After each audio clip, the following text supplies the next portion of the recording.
All right, so you are watching and listening to the Electronic Intifada. I am Jon Elmer. This is the Resistance Report for day 874 of Israel's genocide in Gaza. Today, we are going to look at the U.S. military buildup in the area that it calls Central Command, aimed at Iran. It's gunboat diplomacy, old school gunboat diplomacy aimed at Iran. I'm reporting this on Thursday, the 26th of February. Of course, things are moving very quickly.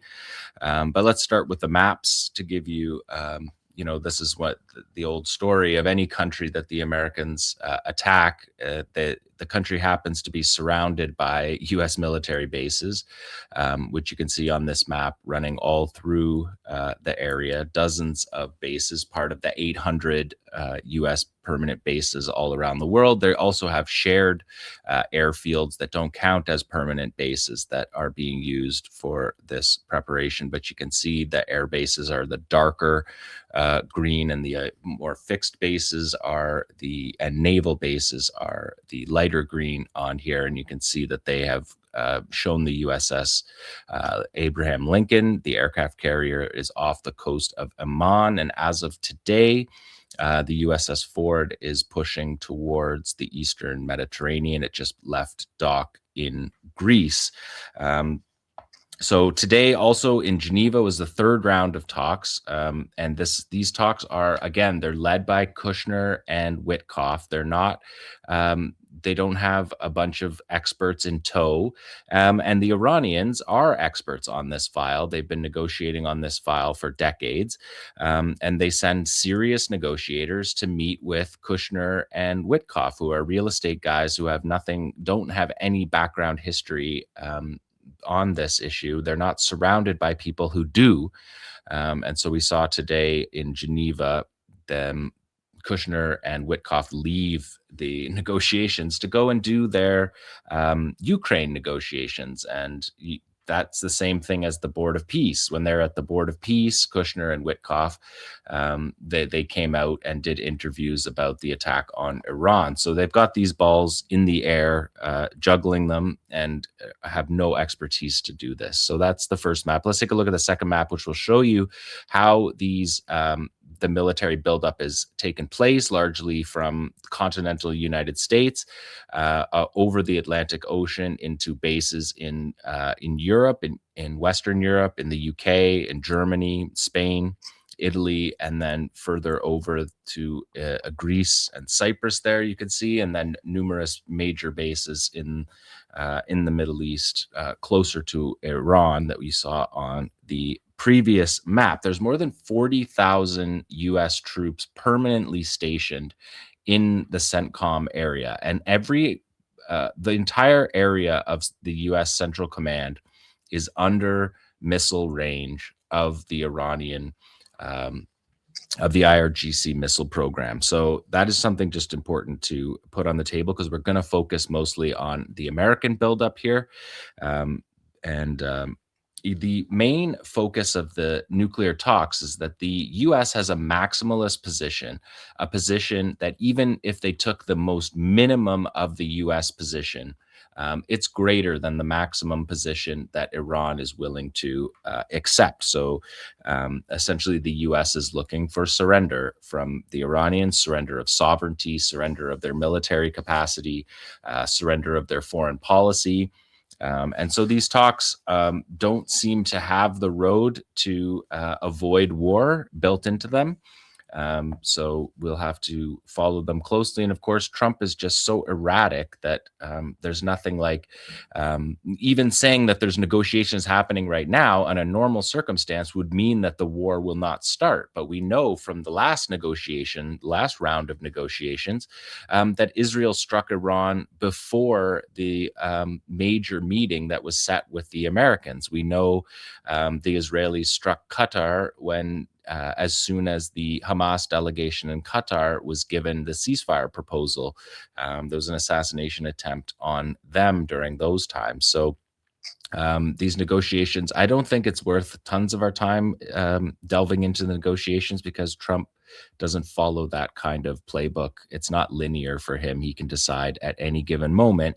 And he seems to have enough people in the US military going along with this, although we know that there's dissenting voices as well, because the possibility of this kind of a war spiraling out of control is real. And what we've seen from the Iranians, there's been 3 operations by the Iranians responding to attacks on them. True Promise 1 was in April 2024. True Promise number 2 was October 2024.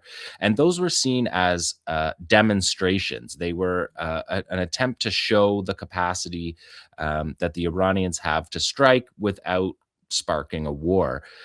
True Promise 3 was the 12-day war.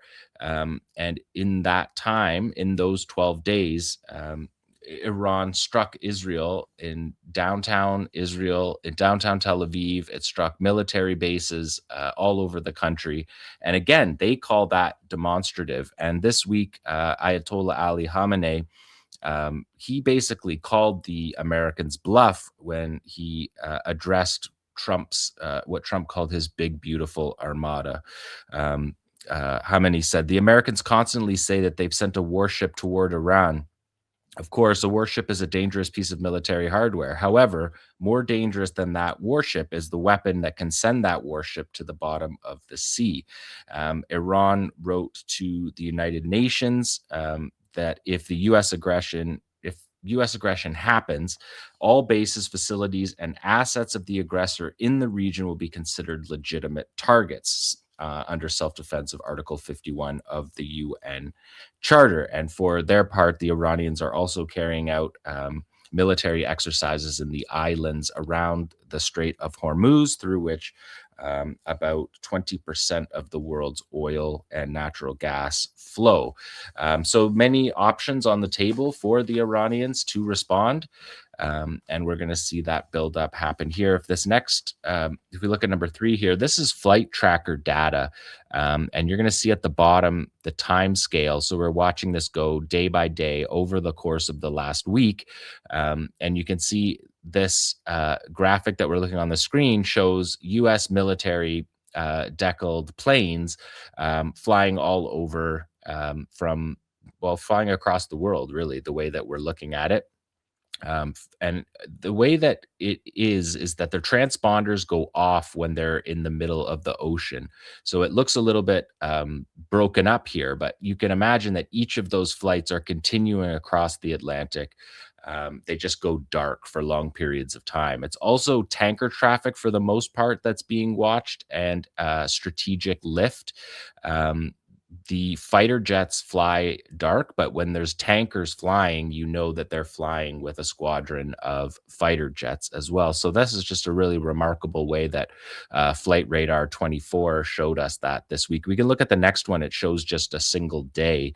And this is the movement of more than 150 fighter aircraft. We're now over 200. These numbers are going up every day because it's been a 6-week buildup. The buildup has intensified over the last week or 10 days, and the numbers have increased pretty drastically. And you can see just the amount of activity. Again, the Atlantic Ocean, these flights are continuing over the Atlantic Ocean, which would make for a better visual, but they're limited by the transponder access over the ocean and the fact that these planes fly in ghost mode. We can look at the next map. It will show us a 3D version of what these maps look like. Number 5 here. You can see again just the lines, and we talk in metaphors a lot, like an air bridge. We talked about that throughout the war in Gaza, where there was an air bridge to Israel from the United States to support the genocide in Gaza. But when you look at the way that this is graphed, you can see those purple and pink lines flying across the ocean, setting up, going into Europe, where they refuel, and then they go from those bases down into the bases in the Middle East, which you can see perfectly there across the screen as a literal air bridge. And that is how these military assets are being put into place. The largest military buildup that we have seen since before the war in Iraq in 2023, in 2003. So we've also never seen this level of buildup before without there being a war. We've also never had Trump before, so that might not hold. But in any other time, if you see this much military buildup, you can expect a war to follow. If we look on the next screen, we can see what happens here when these planes land. This is 𝐓𝐡𝐞 𝐄𝐥𝐞𝐜 base in Jordan. This has become a key strategic hub for the war. It's also in central Jordan, right, basically acts as a shield for Israel. 𝐓𝐡𝐞 𝐄𝐥𝐞𝐜 was a Jordanian pilot who was killed in battle against the Israelis in 1966. So to see this airfield being used today by the Americans and the Israelis to prepare for this war has a bit of history to it. We're looking here on the from satellite images. These came from Reuters and the New York Times, showing 66 plus warplanes, 3 times the number that are normally stationed at this base. And over the last, over a 5-day period last week, there was 68 heavy lift, like the largest cargo planes on Earth, taking supplies into this base. And so we've seen that. This is a satellite image. We can see the next one. We can see it up closer, the next couple.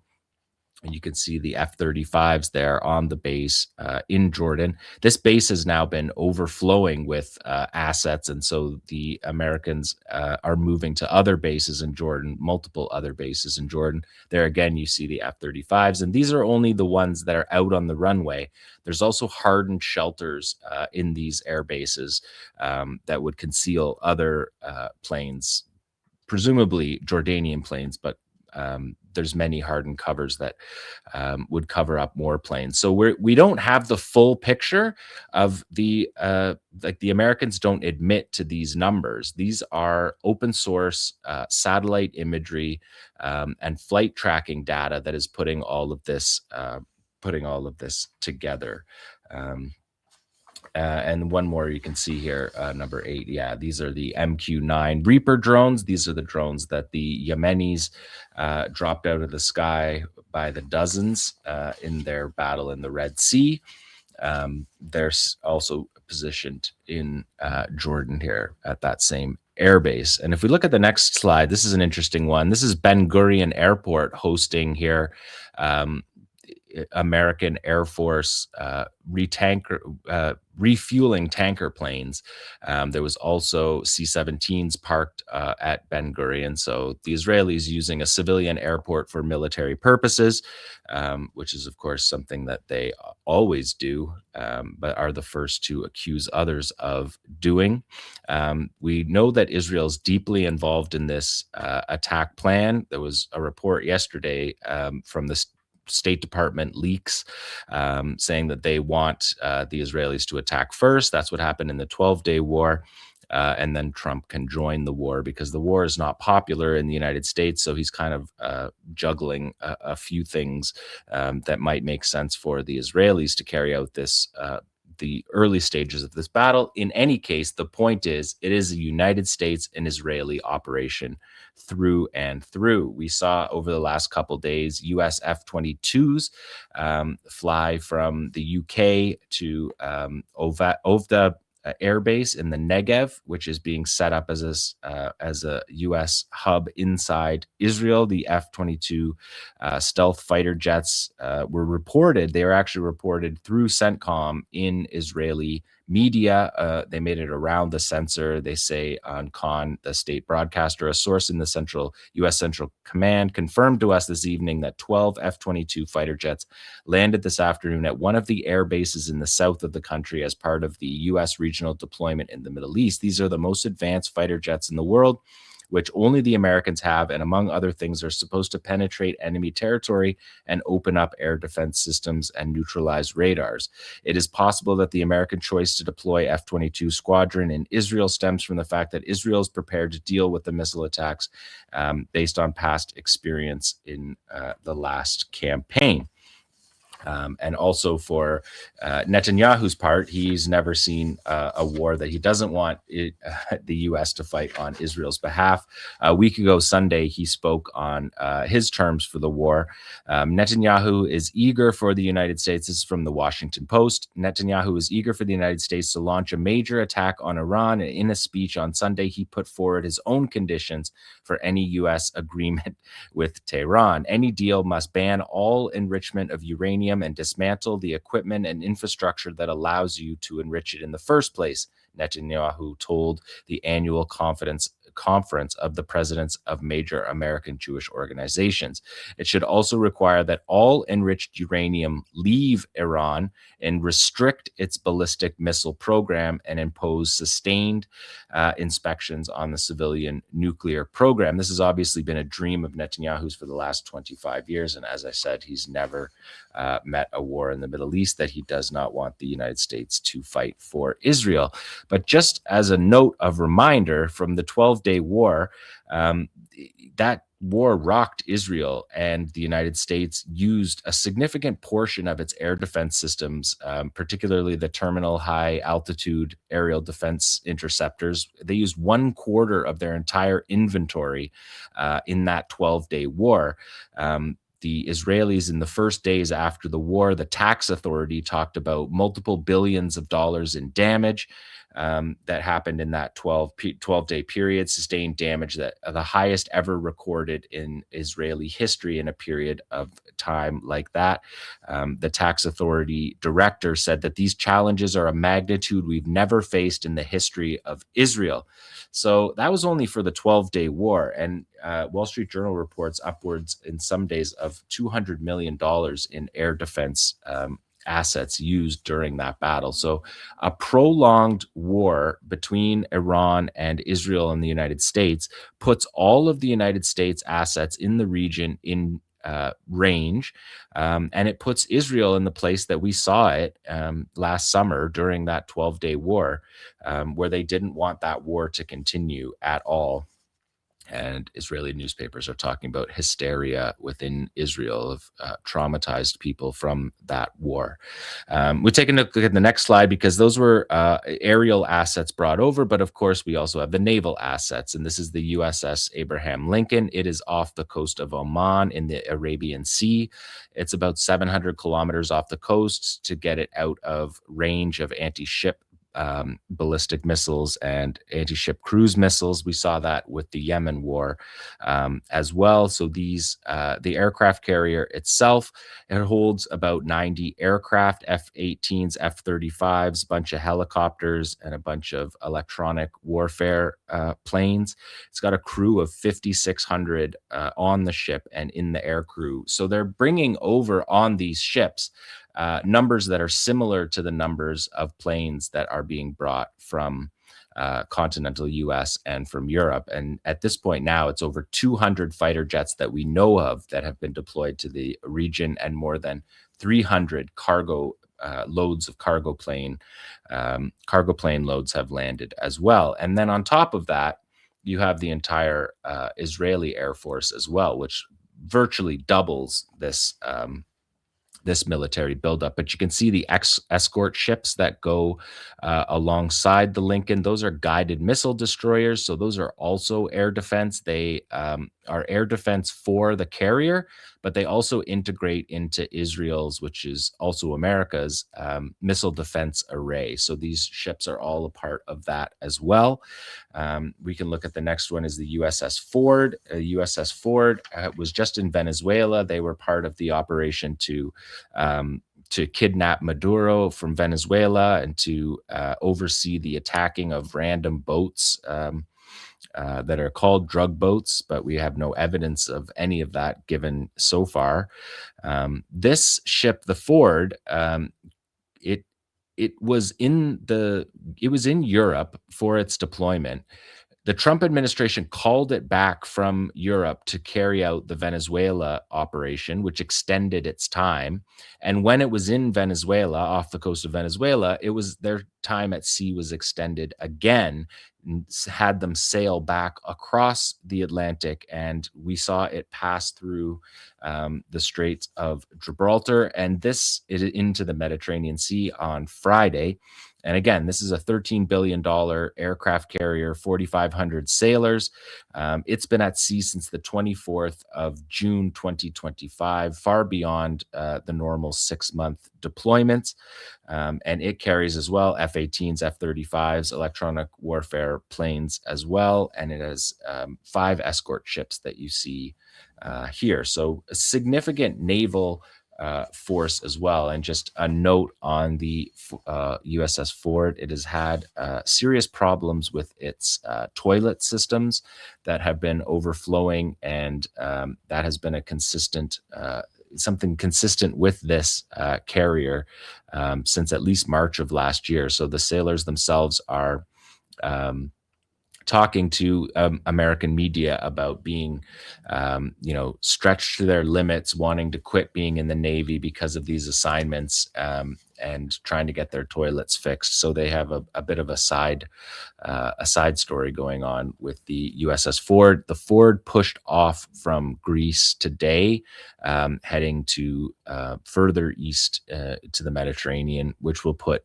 these ships well within range of Hezbollah's anti-ship missiles should this war become a regional war. We can see in these next few slides how we knew that the aircraft carrier, which flies dark, it flies in what's called ghost mode, sails in ghost mode.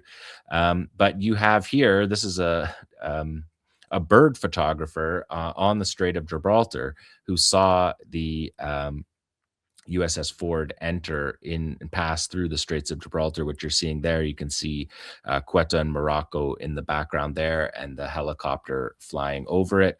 That's a photograph by David Parody. We can see another one as well here, again with the background.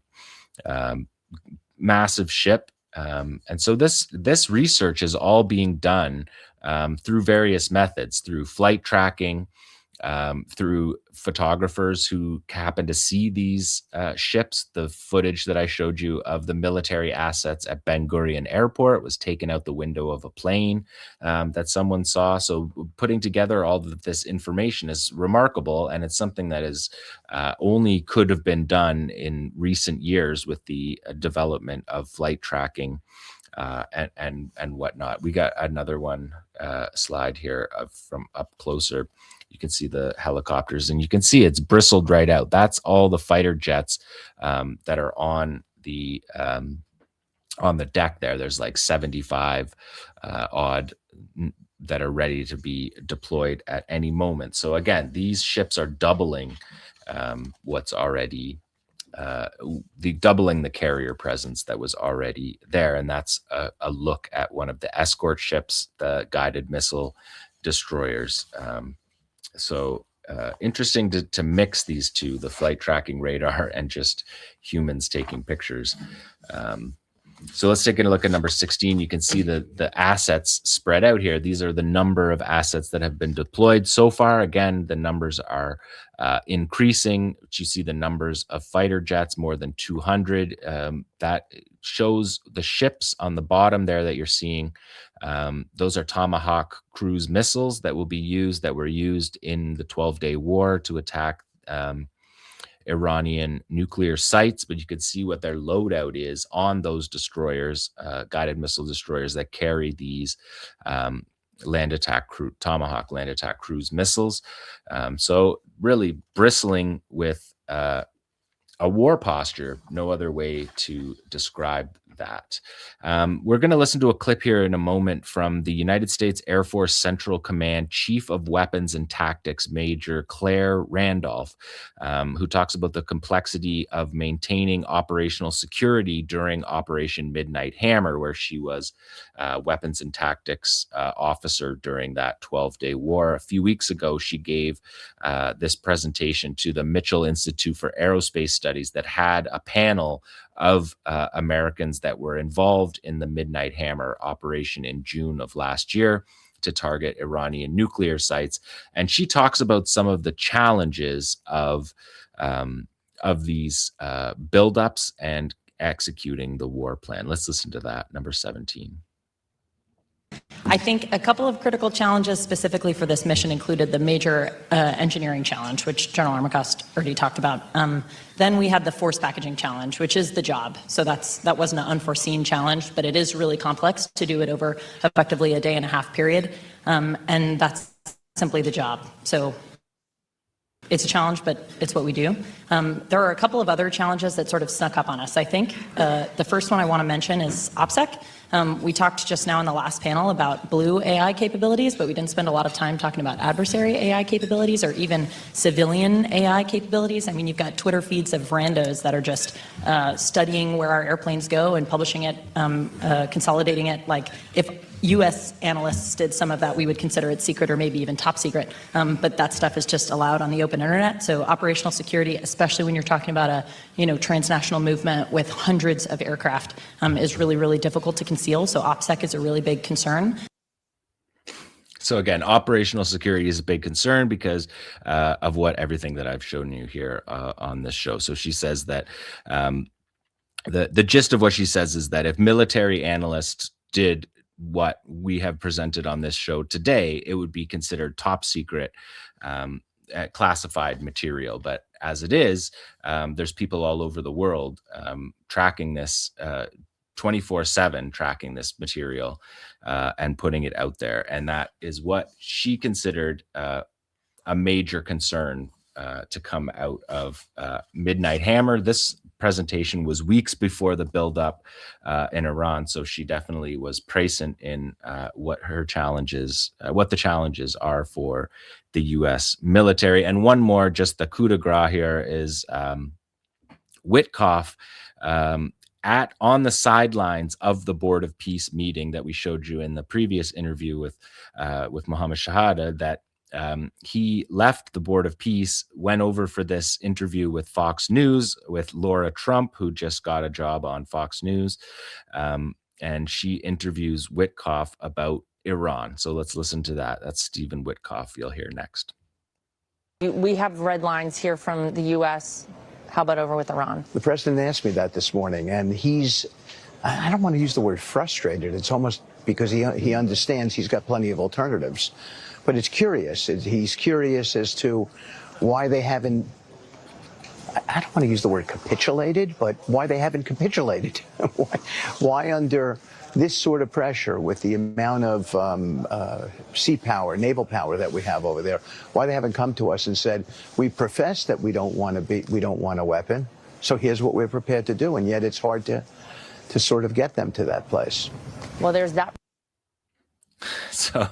So that's the one thing about not having a diplomat be a diplomat, is he's not diplomatic. He comes out straight out and says, my boss, Trump, is frustrated that the Iranians don't look at our power and surrender and just give up. He doesn't understand resistance or sovereignty. And I think that 𝐓𝐡𝐞 captured that really well. Trump expected to send this big, beautiful armada, surely the biggest armada ever, sends it over, and he expects everybody to just lie down and to give up their country, their sovereignty. And he's frustrated that didn't happen and is not happening. And in fact, the Iranians are speaking stronger than they have at any point previously when they have been threatened. So we will obviously stay on top of this story. But for this week, this has been the Resistance Report for day 874 of Israel's genocide in Gaza.